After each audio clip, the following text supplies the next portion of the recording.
YouTube and Google are great places to capture information. However, influencers are taking over and actually predicting the next market crash. Should you actually listen to them, or are you setting yourselves up for bad decisions?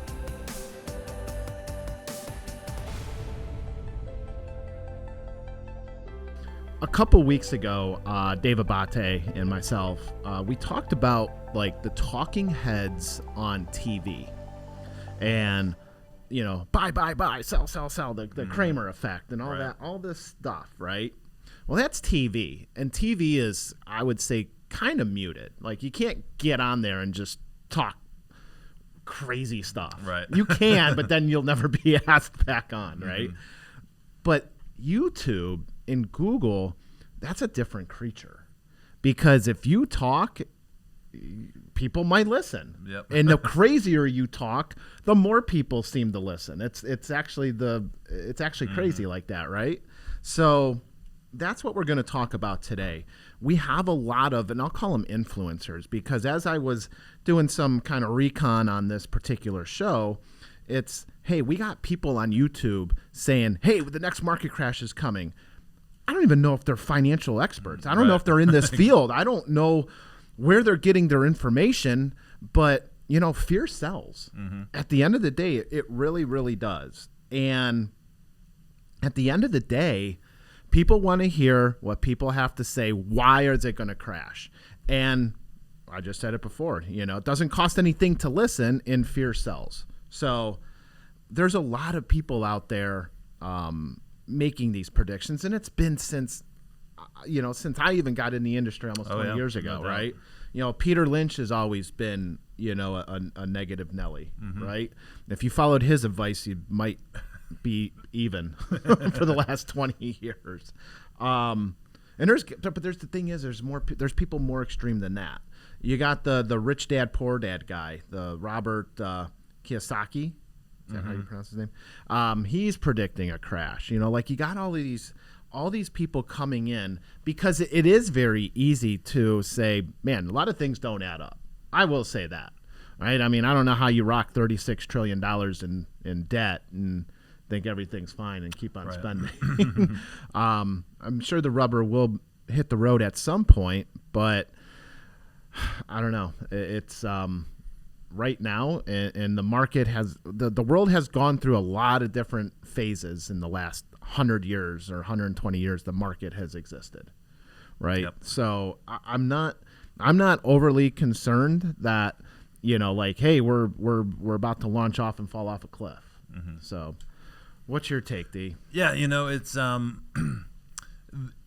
think you hit it very well. You know, this isn't necessarily new. It's just a newer format. You know, people have been talking crazy about the market and other things for a very long time. But now the information is so much more readily accessible, and so much more, like you said, we don't know necessarily who's talking to us on YouTube, but you can see like the number of views, right? So you can get an artificial sense of comfort just by the number of views, and taking that for, oh, well, this person has this amount of views, they must know what they're talking about. Well, let's even take a step back. Like, I mean, COVID was the turning point for a lot of things, geopolitical, social issues, like, you know, animosity across every spectrum of people. But it's also been a pivotal point for the market, right? And what I really think is like COVID, for what we're talking about right now, it drove people to get their information from online, right? Because we were stuck inside and we had nothing but a computer, right? You know, and TVs and stuff. Like, it forced us to start reading and listening and making all these crazy assumptions. I mean, right as COVID hit, then people got bored and they started investing in NFTs, and you know, and that's when crypto took off. You know, and we're driving all of this stuff, and it's human nature to listen and read about people getting rich. Like we talked about that, how the influencers are, keep up with the Joneses. Hey, I'm rocking 4 Ferraris in this big house, and I'm leveraged to the hilt. Though you don't hear about that part. Mm-hmm. So, or it's just rented. Or it's correct. But right now you hear so many things, inflation fears and stagflation starting to be a common term thrown around, and a crash. Like, hey, how much is all of this really? How much of this is really real? But I've been talking to our investment team, and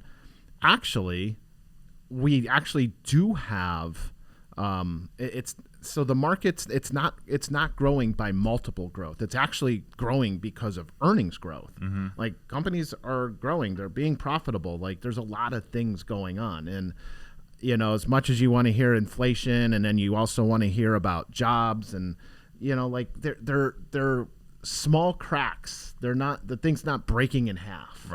Right. So we have all of this information, but at the end of the day, the market is in line historically where it has been since inception almost, right? Yep.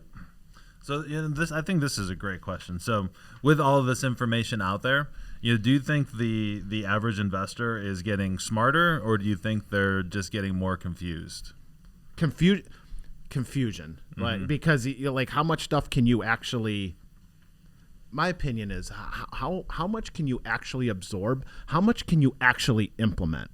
You can't. It's very hard to make money with 10 different strategies going on. Yeah. Now, 1 to 4 strategies going on. That's doable, right? But you also need to know. You have to, I guess, basket them into risk, mm-hmm. right? Which ones are the ultra risky? We put a smaller percentage towards those. Yep. So. That's what I would say. What do you think, D? Yeah, I think you hit the nail on the head there. Getting more confused, or I think they may be kind of losing sight of the target, right? What we talk about, and I understand the irony that you may be listening to this on YouTube right now, but the. Yeah, don't listen to us. We're trying to tell everyone else they're stupid for listening to them. Listen to us. But the confusion comes in because I think you lose sight of what you're actually trying to do, because we're talking about retirement planning. That is a lot different than kind of I know we're talking about potential market crashes, but it is a constant flow of get rich quick ideas, right? We saw the NFTs. We saw the short selling with GameStop and the other meme stocks. It is a very confusing place, because one, you're worried about stuff like market crashes, and you're worried about real market data, but then at the same time you have FOMO, because you don't want to miss out on the next easy thing where you could have 10x'd your money, and you feel really bad about it after it happens. Yeah. Or you could have, or maybe you did 10x, and let's say you did, then you got out and you 6x'd instead of 10, and you get upset, and then you dump the rest in on some other idea, and then you got 0x. Yeah. So red flags in some of this YouTube stuff is the vague predictions without data or even dates, right? Like, hey, the crash is coming. I clicked on one guy. He's like, crash is coming, but I won't tell you next week, next month, next year, but it's coming. I'm like, great, man. And all right, but I will give the one guy credit. I kind of like, all right, what's his thing? He's like, well, when it does happen, this is what you want to do. And then I clicked off of it. I'm like, so that's one thing, just vague predictions. What are they selling? Are like, you have to understand that these influencers, YouTubers, they get paid. If they become popular, not everyone gets paid because you got clicks. Derek and I don't get paid because of the clicks we get on our YouTube channel and stuff. But if you get hundreds of thousands of followers and clicks and things like that, it's worth ad space. So what are they trying to do? They're creating fear. They're creating interesting topics so that they can get more clicks and followers.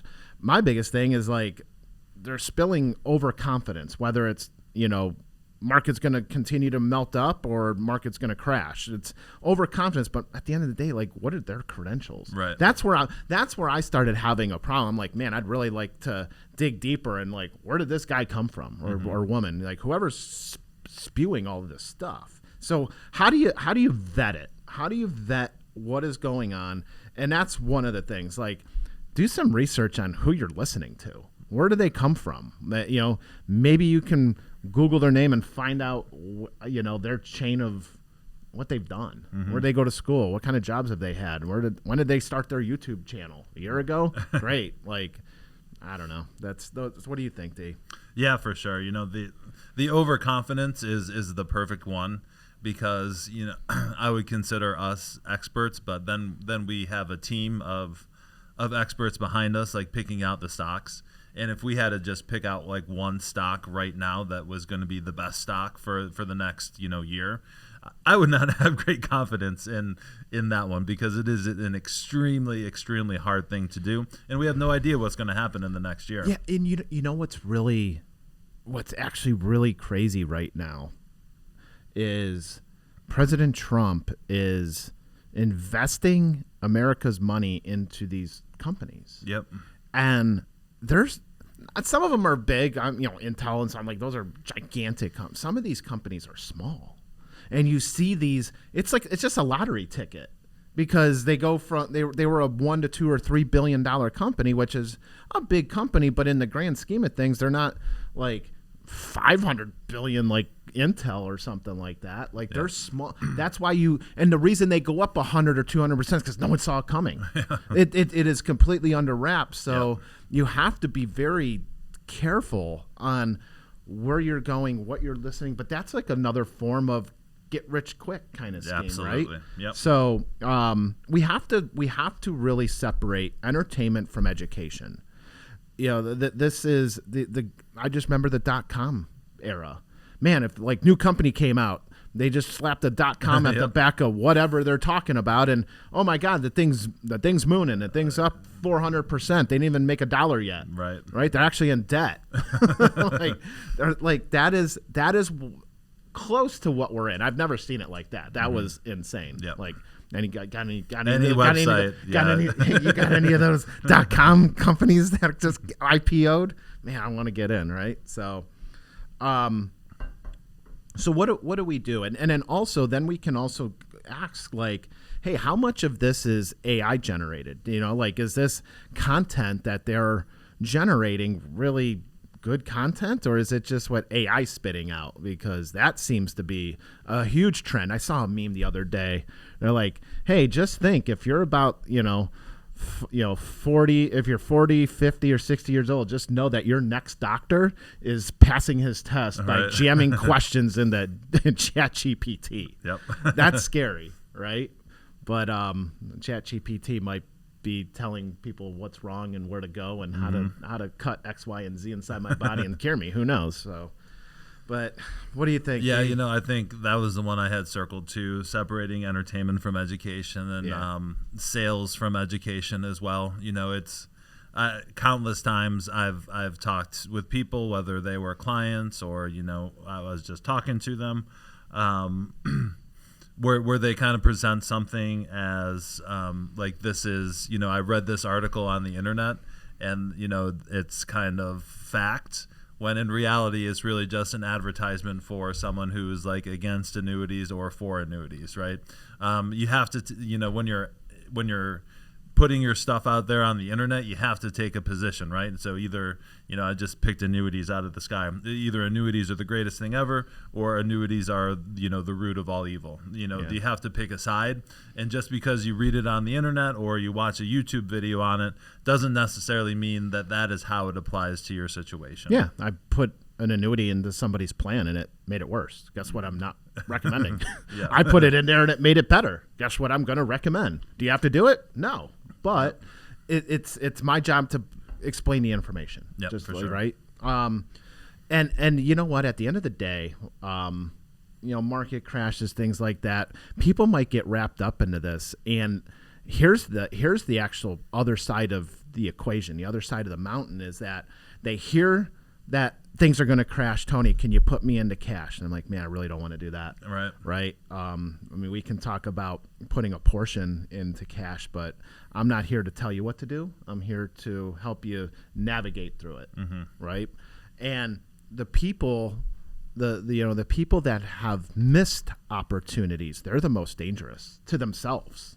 I had somebody tell me the other day, they're like, hey, Tony, I know we've been sitting in cash, for a couple months, which wasn't a good idea, wasn't my recommendation, but they are. And that's okay, because we didn't know what was going to happen with the tariff board and all that fun stuff. But now that the market just continues to melt into new all-time highs, the email said something along the lines of like, hey, Tony, I think I want to get back involved. What do you think of XRP?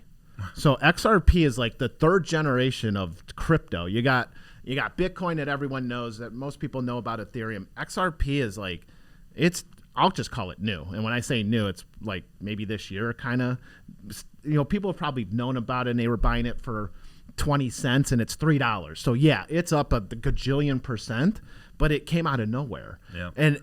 But then she followed it up with a question or a sentence that said, but I'm still scared of the market. And I'm like, you want to get into like the most aggressive crypto, but you're still scared of the stock market. Right. I'm like, yeah, it's just like the conflicting data. And where did you get the internet? The person's spending too much time on the internet. The profile that I know of this person? Like, where did you even learn and hear of XRP? Like that there was so many, and it was 4 sentences, and I had about 20 questions that went along with these 4 before we start implementing anything. Right. Yeah. So the person that has a missed opportunity. They always say when the conservative people want to start being aggressive, that's when that's when you need to Absolutely. be worried. Absolutely. All right, D, take us home, man. Help us. Let's wrap this up. Like, how would you sum all this up? Yeah, it's I think YouTube advice is the same as just advice that you have gotten throughout the years. You just need to be careful where it's coming from. And you need to put it in the proper place in your brain. Don't mix up getting rich quick with your overall retirement plan. And just because they're on the internet doesn't mean it's necessarily true. Ourselves included. But you can check us out and we can talk to you about specific things. But not everything that you're watching on YouTube is necessarily sound financial advice. So make sure you're doing additional research and talking with professionals to make sure you're getting that good advice. Right. I remember, a radio show, and this is maybe when I was naive in the early years of my career, right? And the name of the show was Get Rich Slow, not Get Rich Fast, right? It was Get Rich Slow, and that makes a lot of sense now because to get rich fast, you can go broke fast. Yep, for sure. So. Implementing multiple strategies, not 10, maybe, 1, 2, 3, 4 different things to help diversify volatility is always a good idea. But as YouTube, they're probably talking about one thing. To push all your chips in on one idea or one strategy, that's where it's like, okay, let's vet that one strategy and how risky does it sound? That's how I would say how YouTube content is made right now. Let's talk about one thing and like blow it up, like in a good way or bad way. So we, again, as Derek said, what's entertainment, what's really education, and how does it fit into what you're comfortable with? Yeah. And when you're talking about FOMO, people are only talking about their wins, right? Someone paid $4.2 million for a JPEG of a rock. So just keep that in mind when you're upset about missing out on a random cryptocurrency that no one has ever heard of before. Right. And with that, I think that's a good place to wrap it up.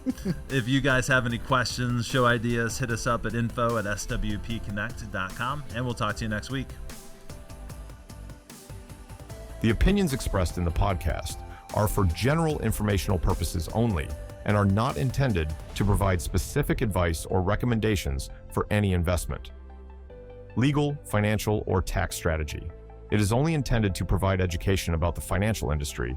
Please consult a qualified professional about your individual needs.